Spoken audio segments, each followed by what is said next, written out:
ಇವತ್ತಿನ ದಿನ ಏನು ನಮ್ಮ ಗ್ರಾಮ ಭಾರತಿ ಟ್ರಸ್ಟ್ ವತಿಯಿಂದ ವಿಶ್ವ ಹಸಿವು ದಿನ ಅಂತ ಇವತ್ತು ಇದೆ. ಕ್ಯಾಲೆಂಡರ್ ಆಫ್ ಈವೆಂಟ್ಸಲ್ಲಿ ಏನು ಮಹತ್ ಕಾರ್ಯ ಸಾಧನೆಯನ್ನು ನಮ್ಮ ಎಂ ಬಿ ಕೃಷ್ಣಮೂರ್ತಿರವರು ಮಾಡ್ತಾ ಇರುವಂಥದ್ದು ತಾಲೂಕಿನಾದ್ಯಂತ ಶ್ಲಾಘನೆಯನ್ನು ತರುವಂಥ ವಿಚಾರ. ಹಾಗೆ ಇವತ್ತು ಎಂ ಬಿ ಕೃಷ್ಣಮೂರ್ತಿಯವರ ಗ್ರಾಮ ಭಾರತಿ ಟ್ರಸ್ಟ್ ವತಿಯಿಂದ ನಮ್ಮ ಈ ಆಂಧ್ರ ಸರ್ಕಲ್ನ ಏನು ಅಂಗವಿಕಲರ ಸಂಸ್ಥೆಗೆ ಬಂದು ಹಣ್ಣು ಹಂಪಲುಗಳನ್ನು ನೀಡೋದ್ರ ಮುಖಾಂತರ ವಿಶ್ವ ಹಸಿವು ದಿನವನ್ನು ಅವರಿಗೆ ಹಸಿವು ಮುಕ್ತ ರಾಷ್ಟ್ರವನ್ನಾಗಿ ಮಾಡಬೇಕನ್ನುವಂತಹ ಉದ್ದೇಶದಿಂದ ನಾವು ಹಸಿವು ಮುಕ್ತ ರಾಷ್ಟ್ರವನ್ನಾಗಿ ನಿರ್ಮಾಣ ಮಾಡುವ ಉದ್ದೇಶದಿಂದ ನಮ್ಮ ಗ್ರಾಮ ಭಾರತಿ ಟ್ರಸ್ಟ್ ಮುಳುಬಾಗಿಲು ರಾಜ್ಯಾದ್ಯಂತ ಕೆಲವು ಜಿಲ್ಲೆಗಳಲ್ಲಿ ಸಹ ಫುಡ್ ಬ್ಯಾಂಕ್ ಅನ್ನುವಂಥ ಒಂದು ಸಂಸ್ಥೆಗಳು ವಿಶಾಲವಾಗಿ ಹರಡಿಕೊಂಡು ಏನು ಹಸಿವು ಮುಕ್ತ ರಾಷ್ಟ್ರವನ್ನು ಮಾಡಬೇಕನ್ನುವಂಥ ಉದ್ದೇಶ ಆಗಿದೆ. ಇದರ ಪೂರಕವಾಗಿ ನಮ್ಮ ಏನು ಮೂಲದ ಬಾಗಿಲು ಇಂದ ಪ್ರಾರಂಭ ಆಗಿ ಇಡೀ ರಾಜ್ಯಾದ್ಯಂತ ಎಲ್ಲ ಜಿಲ್ಲಾ ತಾಲೂಕು ಶಾಖೆಗಳಲ್ಲಿ ಏನು ಇದು ಸ್ಥಾಪನೆಯಾಗಿ ಹರಡಿಕೊಂಡು ಮೊದಲ ಬಾರಿಗೆ ಕರ್ನಾಟಕ ರಾಜ್ಯವನ್ನು ಹಸಿವು ಮುಕ್ತ ರಾಜ್ಯವನ್ನಾಗಿ ಮಾಡಬೇಕು ಅನ್ನೋಂಥದ್ದು ಗ್ರಾಮ ಭಾರತಿ ಟ್ರಸ್ಟ್ನ ಉದ್ದೇಶ, ಸ್ವಕಾರ್ಯ ಅನ್ನೋದು.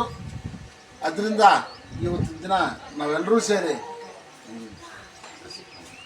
ನಮ್ಮ ಎಂ ಬಿ ಕೃಷ್ಣಮೂರ್ತಿರವರ ಅಧ್ಯಕ್ಷತೆ, ಶಶಿಕುಮಾರ್ ಅವರು, ಯಶವಂತ ರಾಜ್ ವಿಜಯ್ ಅವರು ಮತ್ತು ನೇತಾಜಿ ನಗರದ ಧನುಷ್ ಅವರು ಇವತ್ತಿನ ದಿನ ಹಣ್ಣು ಹಂಪಲುಗಳನ್ನು ಮಕ್ಕಳಿಗೆ ವಿತರಣೆ ಮಾಡೋದ್ರ ಮುಖಾಂತರ ಈ ಏನು ಸಣ್ಣ ಕಾರ್ಯವನ್ನು ಇವತ್ತು ಮಾಡ್ತಾ ನನ್ನ ವೈಯಕ್ತಿಕವಾಗಿ ನಾನು ಎಲ್ಲಿಯೂ ನೋಡಿದಿರುವಂತಹ ಒಂದು ಸಂಗತಿ ಅಂದರೆ, ಚಿಕ್ಕ ವಯಸ್ಸಿನಲ್ಲಿ ಮರಾಂಡಹಳ್ಳಿ ಗ್ರಾಮದಲ್ಲಿ ಸಣ್ಣ ಗ್ರಾಮದಲ್ಲಿ ಹುಟ್ಟಿ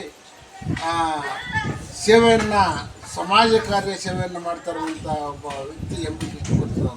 ನಾನು ನನ್ನ 50 ವರ್ಷದ ಅವಧಿಯಲ್ಲಿ ನಾನು ಎಲ್ಲಿಯೂ ಸಹ ಇಂಥ ಒಂದು ಮಹತ್ ಕಾರ್ಯ ಸಾಧನೆಯನ್ನು ಮಾಡ್ತಾಯಿಲ್ಲ. ಯಾರೂ ಸಹ ಎಂ ಬಿ ಕೃಷ್ಣಮೂರ್ತಿಯವರು ಈ ಕಾರ್ಯವನ್ನು ಕೆಲಸವನ್ನು ಮಾಡ್ತಾರಂಥದ್ದು ಶ್ಲಾಘನೀಯ. ಹಾಗೂ ಏನು ಜುಲೈ ತಿಂಗಳಲ್ಲಿ ವಿಶಾಖಪಟ್ಟಣದಲ್ಲಿ ನಡೆಯುತ್ತಾ ಇರುವಂತಹ ವಿಶ್ವ ಏನು ಆಹಾರ ಸಂಸ್ಕರಣಾ ಸಮ್ಮೇಳನಕ್ಕೆ ಎಂ ಬಿ ಕೃಷ್ಣಮೂರ್ತಿರವ್ರನ್ನ ಗ್ರಾಮ ಭಾರತಿ ಟ್ರಸ್ಟ್ ವತಿಯಿಂದ ಒಬ್ಬ ಏನು ಅಲ್ಲಿ ಸಮ್ಮೇಳನಕ್ಕೆ ಭಾಗವಹಿಸುವಂತೆ ಇನ್ನೊಬ್ಬ ಸದಸ್ಯನಾಗಿ ಪರಿಗಣಿಸಿ ಅವರಿಗೆ ಆಹ್ವಾನವನ್ನು ನೀಡುತ್ತಾರೆ. ಈ ಆಹ್ವಾನ ಅವರಿಗೆ ಮೇಲುಗೈ ಆಗಲಿ, ಸಮಾಜದಲ್ಲಿ ಉನ್ನತ ಶಿಖರಕ್ಕಿರಲಿ, ಇನ್ನೂ ಹೆಚ್ಚಿನ ರೀತಿಯಾದಂಥ ಮಹತ್ ಕಾರ್ಯಗಳನ್ನು ಮಾಡ್ತಾ ಸಾಧನೆಯನ್ನು ಮಾಡುವುದರೊಂದಿಗೆ ಎಲ್ಲ ಇದು ಇಡೀ ರಾಜ್ಯದ ಜನರೇ ಸೇವೆ ಮಾಡ್ತಾ ಹಸಿವು ಮುಕ್ತ ರಾಜ್ಯವನ್ನಾಗಿ ನಿರ್ಮಾಣ ಮಾಡಬೇಕೆಂಬ ಕೇಳ್ತಾ ಇವತ್ತಿನ ಇಲ್ಲಿ ಮಕ್ಕಳ ಆಶೀರ್ವಾದ ನಿಮ್ಮ ಮೇಲೆ ಇರಲಿ, ಸಮಾಜ ಕಾರ್ಯ ಸೇವೆ ಶ್ಲಾಘನೀಯವಾಗಲಿ ಅಂತ ಹೇಳ್ತಾ ನನ್ನ ಒಂದು 4 ಮಾತುಗಳನ್ನು ಮುಗಿಸ್ತಾ ಅವರ ಸಮಾಜ ಸೇವಾ ಕಾರ್ಯ ಹಾಗೂ ಇನ್ನಿತರ ಕೆಲಸಗಳಲ್ಲಿ ಪರಮಾತ್ಮ ದೇವರ ಆಶೀರ್ವಾದ ಸದಾ ಇರಲಿ ಅಂತ ಕೇಳ್ಕೊಳ್ತಾ ನನ್ನ ಪುಟ್ಟ 4 ಮಾತುಗಳನ್ನು ಮುಗಿಸ್ತಾ ಇದ್ದೀನಿ. ಜೈ ಹಿಂದ್, ಜೈ ಕರ್ನಾಟಕ.